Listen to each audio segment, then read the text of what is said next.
Nishika friend Hema Kaushiki వాళ్ళ ఇంటికి వస్తుంది. తను ప్రెగ్నెంట్ అవ్వడంతో భర్త జాగ్రత్తగా సోఫాలో కూర్చోబెడతాడు. జగదాత్రి ప్రేమగా మాట్లాడుతూ ఉంటుంది ఆ అమ్మాయితో. ఎన్నో నెల హేమ అని అడుగుతుండగా 5th మంత్ అక్క, అందుకే యుఎస్ఏ నుండి కూడా వచ్చేసాను అని సంతోషంగా చెప్తూ ఉంటుంది ఆ అమ్మాయి. కౌశికి గర్భవతి ఇంటికి రావడంతో చీర, సారె, పూలు, గాజులు అన్నీ ఆ ఇంటి ఆడపిల్లకి పెట్టినట్టు గిఫ్ట్గా ఇస్తుంది కౌశికి. దాంతో కౌశికి కాళ్ళకి దండం పెట్టి ఆశీర్వాదం తీసుకుంటుంది హేమ.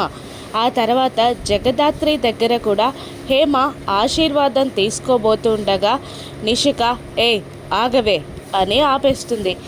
ఏం చేస్తున్నావు అని నిషిక హేమని నిలదీస్తూ ఉండగా జగదాత్రి అక్కయ్య దగ్గర ఆశీర్వాదం తీసుకుంటున్నాను అని హేమ అనడంతో పెళ్ళై ఇన్నాళ్ళైంది, ఇంకా వాళ్ళకి పిల్లలు లేరు, అసలు పుడతారో పుట్టరో కూడా నమ్మకం లేదు.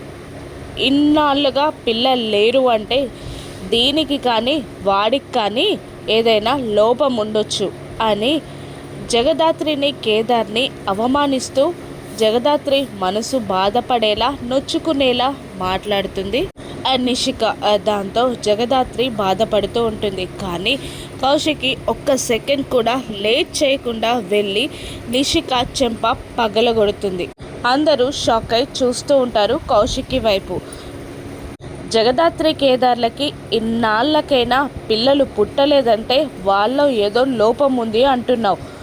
వాళ్ళకన్నా 2 రోజుల ముందు పెళ్ళైంది మీ ఇద్దరికి, మీకు పిల్లలు లేరు అంటే నీలోనా వాడిలోనా ప్రాబ్లం ఉందా అని కౌశికి నిలదీయగానే నిషిక బాధపడుతూ ఉంటుంది. కానీ నిషిక అన్న మాటలకి జగదాత్రి చాలా బాధపడిపోతూ ఉంటుంది. ఇప్పుడు కేదార్ ఎలా ఓదారుస్తాడు? తన డ్యూటీ ప్రాబ్లమ్స్ వల్ల జగదాత్రి ప్రెగ్నెంట్ అవ్వలేకపోతున్నానని ఫీల్ అవుతుందా? ఈ చిక్కుమడులన్నీ ఎప్పుడు విడిపోతాయి?